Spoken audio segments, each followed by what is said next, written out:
was the upgrading of its quality products. It was distribution of those products around the world. So the message, I think, at this point, I could go on, but it's pretty clear.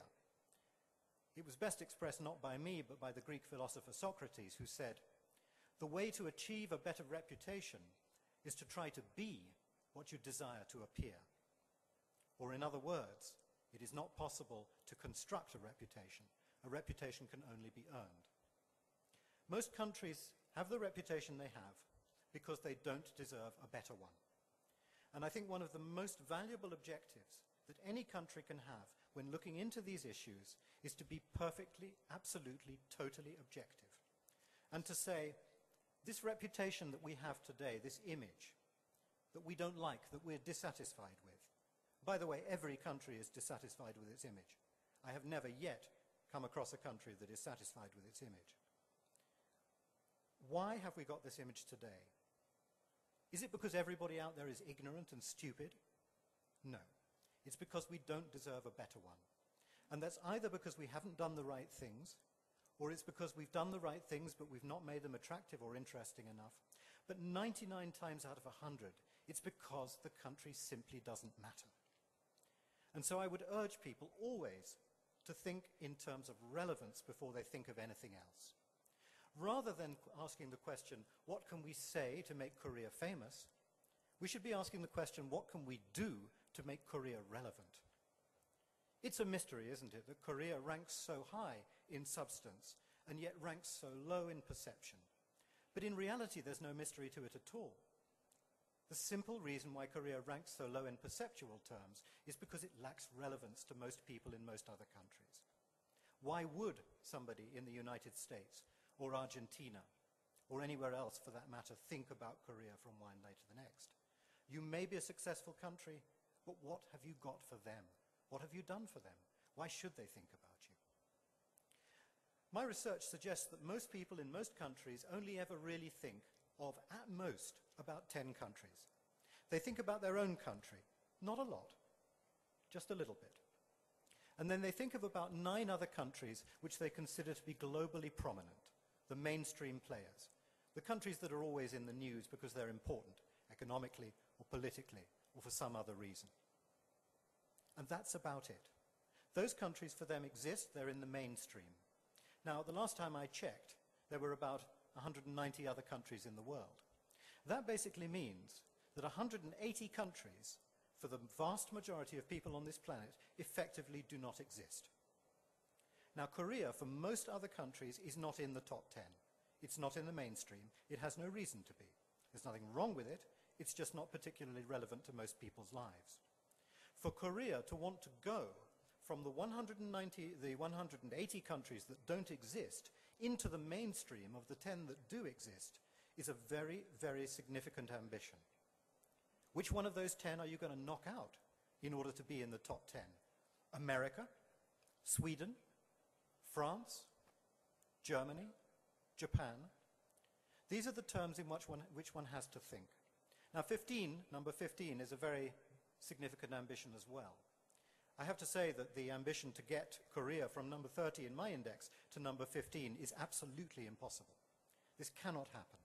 No country has ever moved by more than one position in my ranking, for the simple reason that people are very, very attached to their prejudices about other countries.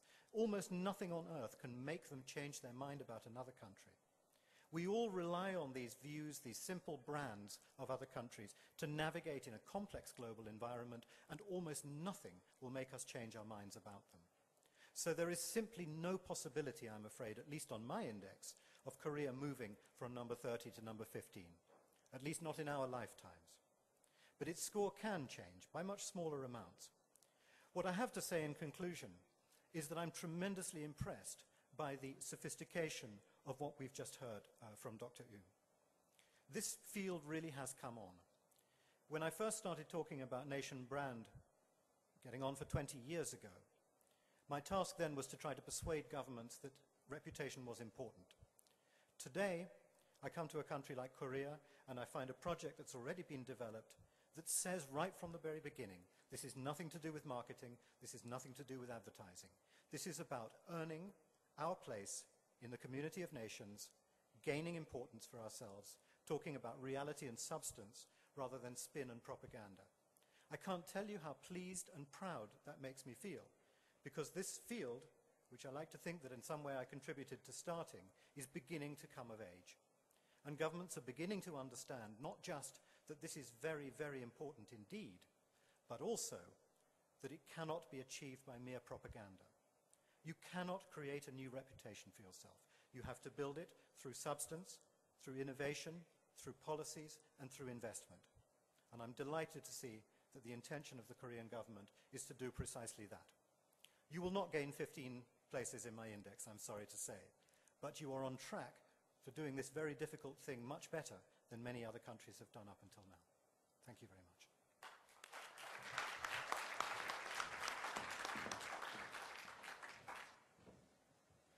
Thank you so much, Dr. Anholt, for your inspiring suggestions on how to raise our nation branding, and thank you also for your candid advice. Well, I think you kept strictly 10 minutes rule, so I appreciate that. Well, let's move on to the next speaker. We will have Dr. Lee Dong-hoon, Director of Brand Strategy Group, Samsung Electronics.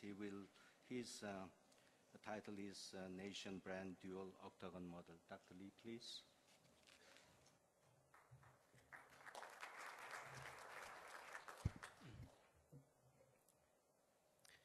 I'm Lee Dong-hoon, a research fellow at Samsung Economic Research Institute. I have a great pleasure to present to you. Especially, it's my honor and privilege to have an originator of a Nation Brand Index, Mr. Anholt, here with us this afternoon. A nation brand refers to a country's degree of reliability and image. Simon Anholt, the world top authority in nation branding, and Philip Kotler, international marketing guru, have defined nation brand generally as above, though it's a very comprehensive concept. Nation branding has increasingly become an important concept for national strategy. Indeed, an enhancement of a nation brand leads to higher preferences and evaluation levels for a nation. An enhanced nation brand creates a positive feedback loop of increased attractiveness in investment, tourism, and residence in terms on inbound perspective. In an outbound perspective, nation branding promotes a country's expert, people, and culture. Therefore, comprehensive guidelines need to devise to identify the current status of a nation brand, while a strategy should be established and advanced in nation brand. The first principle in this regard is that index system should be comprehensive. A nation brand is composed of two key elements: competitiveness, which refers to a strong nation and hard power, and image, which refers to attractiveness and soft power. Yet, existing nation brand indexes tend to consider only portion of the two. The second principle is that index should not only to use the measurement tool, but also be used in conjunction with the concrete execution strategy that can be raised a nation brand. We have thus designed a model that identifies the gap between the substance and perceived image. Through the benchmarking developed country and labels, we have found direction for the improvement. First, we have closely analyzed the existing indexes in order to develop our model. First, the Anholt GfK index, which is currently the most recognized nation brand model, is composed of 6 components: export, tourism, people, governance, culture and heritage, immigration, investment.